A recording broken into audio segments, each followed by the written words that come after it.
Today, we examine the role of a First Lady and question if it's more than being a wife to a nation's leader.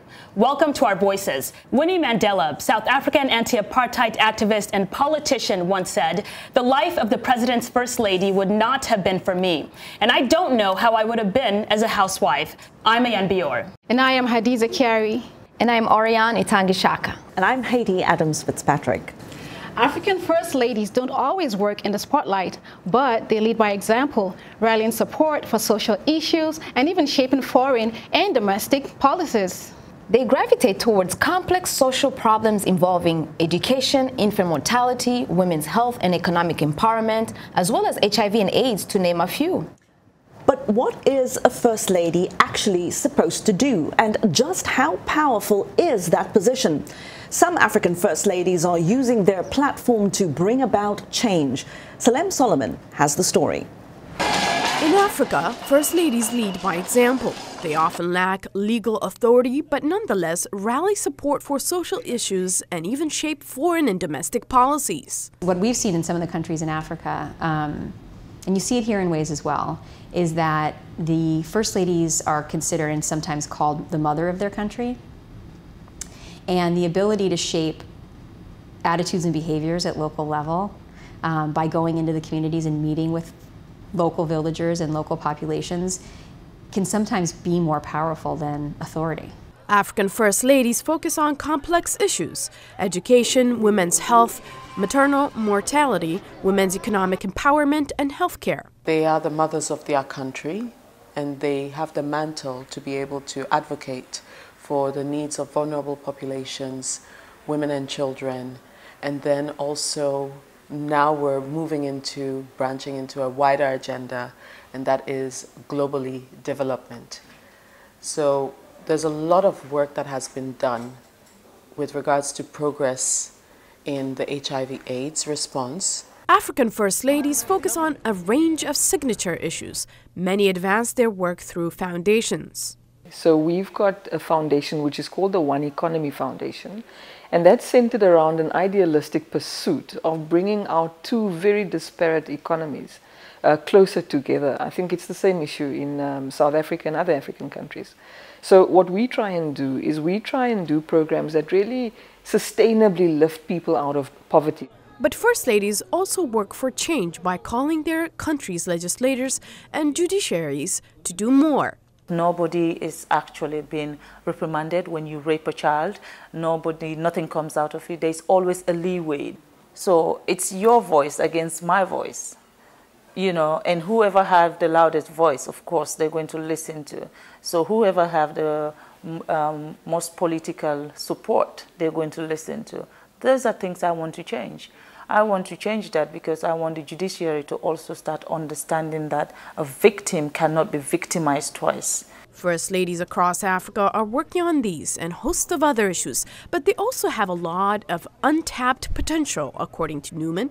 They're in this position of power, potentially, and influence, but they're just disregarded. And there was a real double standard there that caught me, that I think applies to women specifically. I'm Salem Solomon for VOA News, Washington, D.C. I really think it's an interesting point that she makes about the untapped potential of First Ladies. What do you all ladies think? I mean, in my view, First Ladies, whether it be on a continent or anywhere in the world, they have an immense opportunity to, you know, create a legacy and to impact, you know, their countries, you know. I mean, they're in the spotlight for sometimes 5, 7, 10 years. Or for life. Sometimes for life. And so it's an opportunity, like I said, to impact the society, you know, in a positive way. So I think that their number one role, to me, is to be a supportive spouse, and, you know, so that the presidents can exert power properly. And I totally agree with you, Oriane. One First Lady who spoke out was Aisha Buhari, the Nigeria's First Lady. I remember her. Yes. So she publicly criticized her husband in an interview, criticizing his leadership styles. Of course, she got a lot of backlash for it. Right.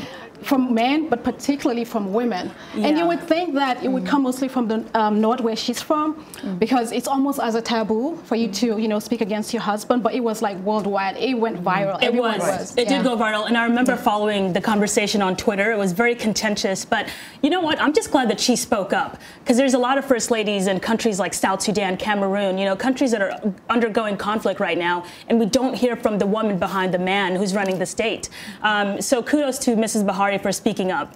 Well, one first lady in Southern Africa who certainly wasn't afraid to speak up and speak out and sometimes lash out was Grace Mugabe. I mean, we will never ever forget. I think she's probably going to go down as one of the most controversial and infamous first ladies in the history of at least our region. Maybe Africa. Sure. But you know, South Africa itself has had a very unconventional relationship with the role of the first lady. You'll remember under Nelson Mandela, there was no real first lady. His daughter Zinzi accompanied him on trips. And actually really was the de facto first lady, filled that role. That's right. And then, of course, we had Zanele Mbeke, and we had Graça Machel, Nelson Mandela's third wife.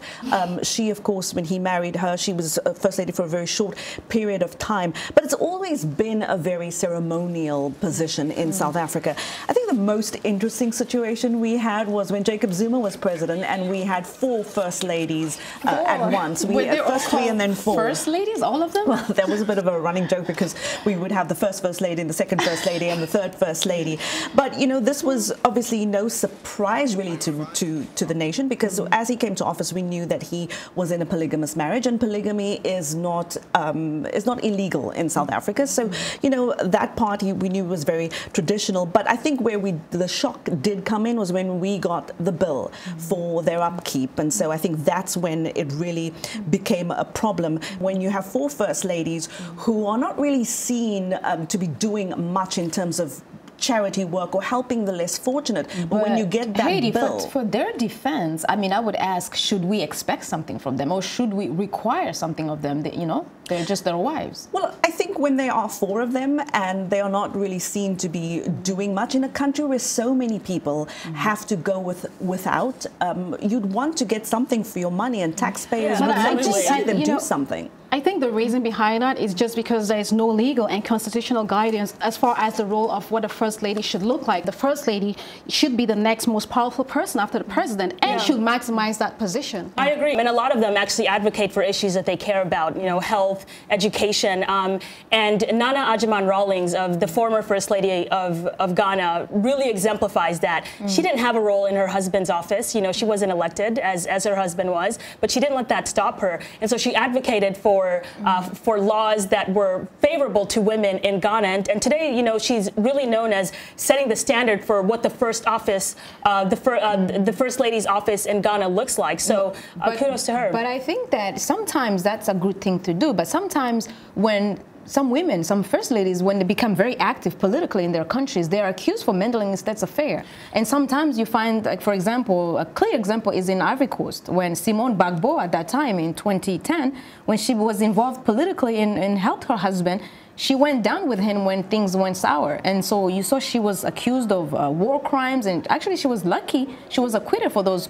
war crimes. But it's a clear example that when they become involved, they should be aware that there could be some consequences. The same happened with Grace Mugabe, in the sense that, you know, there was often abuse of the office of the First Lady, and in many cases there was seen to be abuse of the office of the President. And of course, but I think in the United States it's a much bigger deal, probably, that a First Lady is expected to assume a particular role. She has to have her platform, she has to have her cause. And so it makes me wonder, is this more about what a nation expects, or is it more about what the media expects? Yeah, you know, it's interesting because I was just on Google, and I really do think that perception is reality, because if you go on Google and you type in African First Ladies, the top 2 hits that come up is 7 African First Ladies with the high sense of style, and 10 most beautiful African First Ladies. And so they're really known for what they look like and not what they do, and that's not okay. It's really sad, because they're doing a lot of things. A lot of women are doing a lot of campaigns. And Kenya, she's doing campaigns of, what is it called?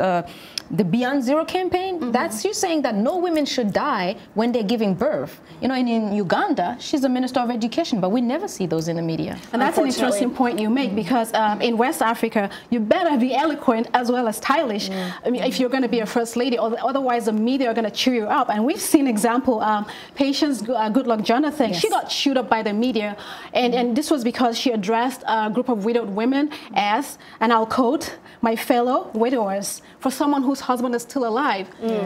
Yeah. So, you know, you just have to have a balance of both. Ladies, quick lightning round question. Should the First Lady be an extension of her husband's position and policies? I believe so. And I actually think that there should be funding allocated to her office so that she can do the work that she needs to do to make an impact, because, you know, it's just right since she's in the same spotlight as her husband. I mean, damn if you do, damn if you don't. I mean, just like you mentioned earlier about the Ivory Coast First Lady, you know, she got a backlash. So either way, if you do it, you're going to get some hit. If you don't, same thing. Yeah, you know, I mean, at the end of the day, first ladies are public figures, and public figures are going to be criticized. And a lot of them chose to be the wife of the president. They were there when he ran, and they were there through the whole process. And I just want to end with something that Martin Luther King said. He said, "We will not remember the words of our enemies, but the silence of our friends." And so if a first lady decides to be quiet, then I think she should also be criticized for it. But one first lady who isn't very silent is Namibia's First Lady. And recently, I got to sit down with her, Monica Geingos. We met up at the annual Global First Ladies Alliance event in New York. You'll really want to hear what she thinks about the changes we're seeing on the continent. But we also want to get you talking on social media. You can catch us on Facebook, Twitter, and Instagram. Search for our handle at VOA Our Voices. We've got videos for you, updates there, and that's where you can let us know what you think. And as always, do tell your friends about us. Don't forget to use the hashtag VOA Our Voices. We are on WhatsApp too, and we love to hear from you. Send us your messages and videos at +1 304 506 3638. So reach out to us on your favorite social media platform and add your voice to this discussion. We also want to remind you that you are the fifth person on this panel, and it's time for your voices to be heard. Here's what some of you have to say about African First Ladies. The power of the First Lady is almost equal to the power of the President, because her influence would be to go out to communities, to talk to communities, and she should be a change agent in those communities as well, and then she can come back to the husband and have an influence. The wife of Nigeria's President Hajia Aisha Buhari is a bold woman as far as I'm concerned. It is not every woman that can come to the public to talk about her husband's inadequacy. She said there's a cabal in Nigeria. Well, the husband just challenged her to prove it. You remember when she talked about supporting him and he said she belongs to the kitchen and the other room? I think she should change her strategy of talking in public. We, African women, must show respect to our husbands.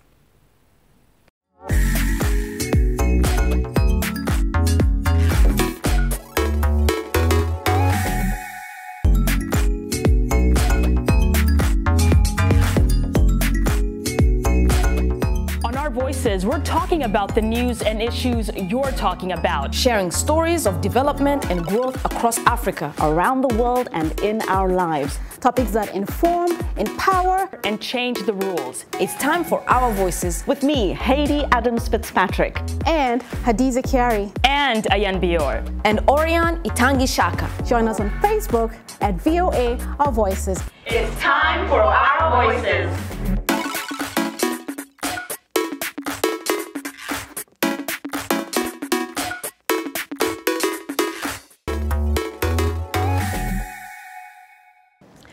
You're with Our Voices. Welcome back. She's an entrepreneur, a lawyer, and the UN AIDS Special Advocate for young women and adolescent girls. She also happens to be the First Lady of Namibia. We're talking about Monica Geingos, and I sat down with her in New York recently to talk about change and leadership on the continent.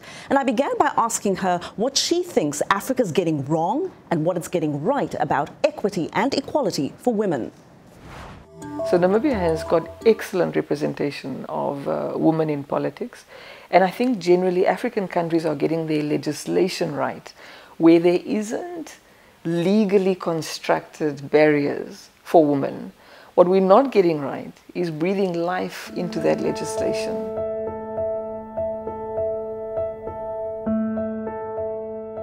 So we have political power, but it's not translating itself to economic power. So women are very underrepresented in the business space. We have a problem in how we implement the policies that we agree on. I think that's where the challenge lies. There's a huge disconnect between what our Constitution says, what we are and who we should be, and what the implementation of our policies ends up being.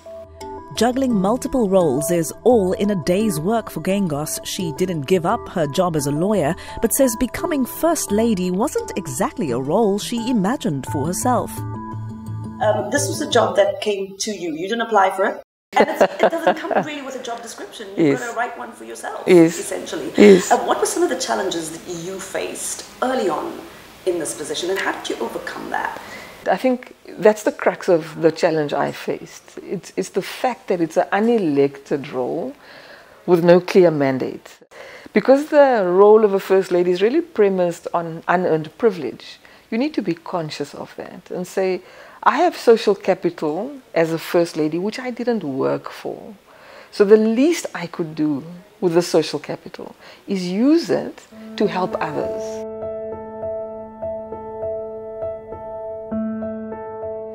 The disaffected, the powerless, and those who are not within proximity to power, who have legitimate issues. Where do you think the next biggest challenge for the continent is going to be that First Ladies could perhaps play a role? So I think many of African economies have the same problem, where we've got a colonial legacy of inequality, which is entrenched economic benefit on a fault line that is either based on ethnicity or race. I think the race part is probably more specific to Namibia and South Africa. In the rest of Africa, it's normally a particular ethnic group that is economically dominant. And that inequality is dangerous because often that ethnicity is also either an ethnic minority or they're very, very dominant ethnically, and they disregard other tribes in the country. So inequality together with tribalism of any kind, or racism, or any form of prejudice, makes it a very toxic mix. And that inequality hits Africa's youth the hardest. Geingos says young Africans need to play an active part in shaping their future. When you have a demographic that represents about 60% of your population, getting them to the table isn't a favor. Their needs actually should dominate your agenda.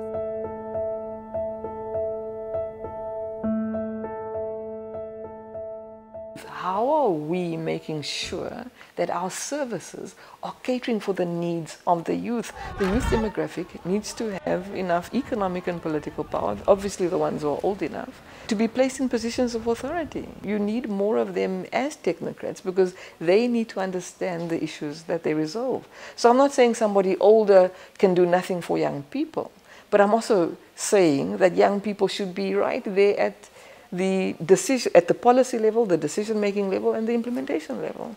So my hope for young people is that they really change the status quo, that they are able to articulate their concerns and their input in a way that is constructive and that is heard, and that is not lost in the noise of angry, emotional confrontation. My hope for young women, particularly young African women, is young African women are expected to thrive in a context where they barely survive. And my hope for them is that they not only survive, but that they can thrive, despite the wounds that have been inflicted on them while they were just surviving. You know, I really enjoyed speaking to Monica Geingos. She's such an inspirational woman. You know, I grew up in Namibia, so, you know, that sort of interview had a special place in my heart. But one of the things that she said that was not in the interview and what I appreciated most was when she said, I have the heart of a Namibian and the soul of an African. Oh, she's really an incredible woman, and I watched your interview with her, and I was just so amazed by everything that she had to say, in particular when she talked about the youth and the role that they can play in building her country. I just thought it was really moving. Right. Yeah. What stood out for me was the fact that she did not give up her job as a lawyer. Amen. She didn't. Yeah, that's true. That's true. For me, she said something that was really powerful. She said that she wishes that young girls would not aspire to be first ladies, but presidents. Coming up, I look at the relationships African countries have with the first ladies of the United States. We'll be right back.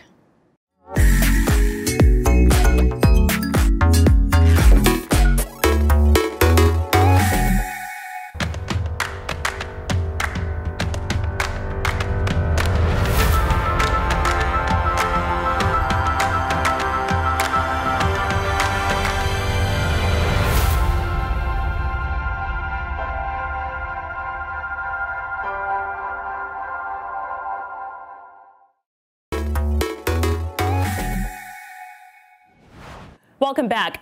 American First Ladies have in the past embarked on goodwill tours to Africa. But beyond the generosity and kindness displayed during their trips are the policy changes that sometimes follow. A closer look at the experience of previous American First Ladies in Africa suggests that their trips to Africa can go far beyond photo ops and can create lasting impact that changes thousands, if not millions, of lives. Striking images of Africa's landscape, natural wildlife, and historical treasures like the pyramids were the backdrop of U.S. First Lady Melania Trump's recent four-nation visit. It was the first time Mrs. Trump stepped foot on the continent, a trip that took her to Ghana, Malawi, Kenya, and Egypt. When I launched Be Best, Trump extended her Be Best campaign to Africa in a visit that largely focused on child welfare. In Malawi, the First Lady and the U.S. ambassador there handed over 1.4 million books to children through a U.S.-funded national reading program. She also passed out blankets and teddy bears to newborn infants and their mothers at a hospital in Ghana's capital. Images of her trip are reminiscent of former First Lady Barbara Bush. In 1989, she unflinchingly cradled in her arms an infant with the AIDS virus. That act of compassion and the accompanying hug helped others get over the stigma attached to HIV/AIDS and helped break down stereotypes that discriminate against people carrying the virus. You can hug and pick up AIDS babies and people who have the HIV virus without hurting yourself, said Mrs. Bush. There is a need for compassion. When I heard that the compassion she had resonated with her son, George W. Bush, who later became the 43rd U.S. president, and together with his wife, Laura Bush, founded PEPFAR in 2003. PEPFAR has helped over 2 million babies to be born HIV-free and has treated more than 13 million people globally. New data released by the organization this year shows the HIV epidemic is coming under control in Namibia, following effective HIV treatment and a community-centered approach that includes education and awareness. As First Lady, Hillary Clinton visited the continent for 2 weeks in March of 1997. Years later, Clinton returned to the continent, this time as U.S. President Barack Obama's Secretary of State. The Washington-based Council on Foreign Relations said Clinton's seven-nation visit was designed in part to repair relations in South Africa, hold talks in Nigeria and Kenya, and reaffirm America's commitment to work with African countries as a partner. As First Lady, Michelle Obama visited the continent in mid-2013, but her lasting African legacy might be best felt in the U.S. Capitol, where the Obama administration launched the Mandela Washington Fellowship, also known as the Young African Leaders Initiative, or YALI. Mrs. Obama now oversees the Global Girls Alliance, which seeks to empower young girls through education. The organization believes when girls are in school, poverty goes down and GDP goes up. Michelle Obama, definitely a hero to many, and if you ask me, she's definitely a woman to watch. U.S. First Ladies like herself are not elected, but she used her office and her voice to press for change. She really pushed for girls' education empowerment through the Let Girls Learn initiative, as well as Global Girls Alliance. And if you remember, she endured a lot of criticism and bullying during her time as the first African-American First Lady. But she always handled it with the class and grace that are now cemented in her legacy. legacy. She's continued her work even after leaving the White House, and I'm waiting with bated breath to see how she will continue to use her power and influence. And of course, you guys know that she has a new book out. I can't wait to start reading that either. My woman to watch is really a woman to watch out for, Grace Mugabe. Grace Mugabe. Oh, Grace. Yes. The former Zimbabwean First Lady has been in the media for all the wrong reasons. She evicted poor Zimbabweans from their homes, picked fights with top government officials, assaulted a 20-year-old South African model with an extension cord for dating her son. It will be interesting to see where she ends up and what her next move is going to be. Well, now for someone who didn't do any of those things, a woman I think is worth watching is the First Lady of Sierra Leone, Fatima Mada Bio. She's a former Nollywood actress, and there's very little else about her online. But I interviewed her recently, and there's so much more to this woman. She's an outspoken advocate for human rights and a critic of what she sees as outmoded traditions that harm women and children. She's also now the driving force behind the newly launched Hands Off Our Girls campaign, which aims to address teenage pregnancy, child trafficking, prostitution, child marriage and sexual violence against women in Africa. She's brought other First Ladies from across the continent on board to join her in this effort. And when I spoke to her last September, she said this is what she's passionate about and that she's going to do something about it. And she has. She sees herself as her husband's confidant and advisor. And she says when he leaves his cabinet meetings, he has to come home for another cabinet meeting with her. Fatima Mada Bio, definitely a woman to watch. A private cabinet meeting with her. The only one that matters. Prior to the current First Lady, Burundi had never had a First Lady active in public life, nor did the country have an office of the First Lady. Although not visible in the international media, Denise Nkurunziza is seen as a conservative mother of the nation, holding frequent campaigns, teaching social cohesion, reproductive health, and more. She's an author and a founder of Ubuntu Foundation. She has a technical school and runs an orphanages of babies that are abandoned. This year, she established a broadcasting radio and TV station. She's currently a national representative for the Organization of African First Ladies Against HIV and AIDS in Burundi. She's the only ordained minister currently serving as a First Lady on the continent of Africa. Her official title is Her Excellency Reverend Pastor Denise Nkurunziza. Now that's my woman to watch. That's amazing. Definitely a woman to watch. It's a laundry list of things. Who do you think deserves a shout out? We'd like you to go to our Facebook page, tweet us, and tell us who you think is a First Lady to watch. Be sure to watch our voices on the VOA website at voaafrica.com, where you can find the world's top news stories around the clock, or drop us a line at africatvvoa.com. And so we leave you with a quote from Graça Machel, the only woman in the world to be First Lady of two different countries, Mozambique and South Africa. But a leader and human rights activist in her own right. She used her voice to say, it's not two leaders who fell in love with me, but two real people. I feel privileged that I've shared my life with two such exceptional men. On behalf of the Voice of America and along with my colleagues, thanks for tuning into our voices. Good day.